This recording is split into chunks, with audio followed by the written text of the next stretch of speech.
कर्म फल मिलता ही है और कर्म के अनुकूल मानव को उसकी जीवन भोग मिलता है। कर्म के आधार पर ही आत्मा अंग निर्धारण करती है, चाहे कर्म इस जन्म के हो, आगामी जन्म के हो या पिछले जन्म के हो। कर्म के अनुकूल फल निश्चित है।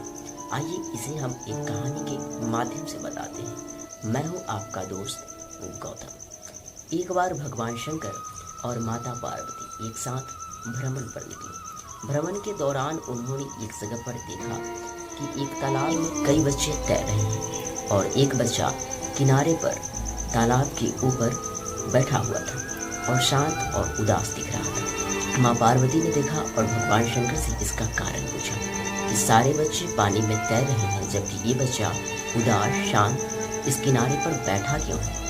भगवान शंकर ने माता पार्वती को जवाब दिया कि कृपया आप उसे इत्मीनान से देखिए, ध्यान से देखिए, आपको उसका कारण पता चल जाएगा। माँ पार्वती ने उस बच्चे को ध्यान से देखा, तब उन्हें पता चल गया कि बच्चा तैर क्यों नहीं रहा है और उदास क्यों है, क्योंकि उस बच्चे के दोनों हाथ नहीं थे। तब माँ पार्वती ने भगवान शंकर से कहा कि हाँ, मुझे इसका कारण पता चल गया।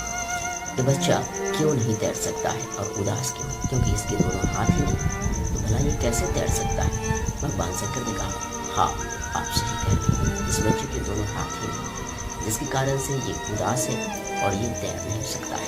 अब माता पार्वती भगवान शंकर से जिद करने लगी कि आप अपनी शक्ति के अनुरूप इस बच्चे को दोनों हाथ दें। अब भगवान शंकर ने कहा कि नहीं, मैं ऐसा नहीं कर सकता, मैं किसी के अंग निर्धारण में हस्तक्षेप नहीं कर सकता। अब माँ पार्वती उनसे जिद करने लगी, नहीं, आप कृपा करके उस बच्चे को दोनों हाथ दे दीजिए ताकि वो खुश हो जाए और वो भी तैर सके।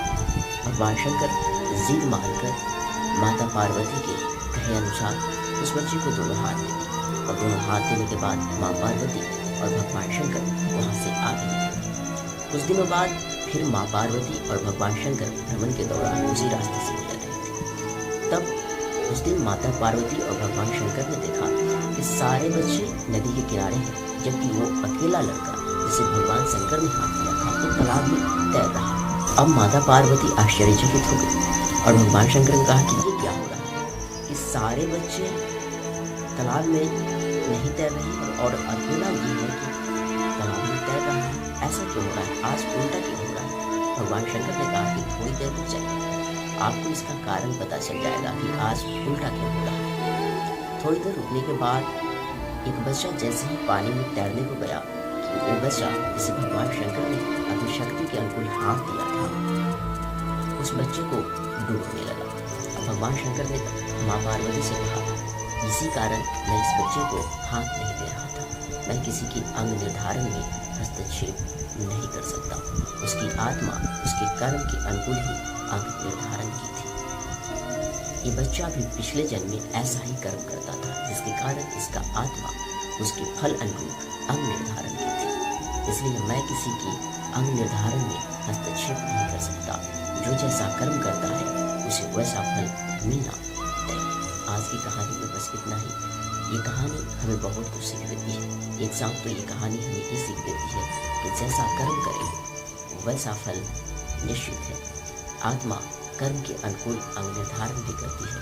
और दूसरा, ये कहानी हमें ये बताती है कि हमें हमेशा सत्कर्म, अच्छे कर्म और उत्तम कर्म करना चाहिए। आज की कहानी में बस इतना ही।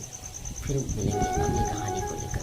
तब तक के लिए मैं आपसे विदा लेता हूँ। जाते जाते गौतम आपको एक बात कहकर जाता है, गम जदा रहो या शाद रहो, कर्म ऐसा करो कि दुआओं में याद रहो। चलिए आपसे विदा लेते हैं। तब तक के लिए धन्यवाद। खुश रहें, मस्त रहें, स्वस्थ रहें।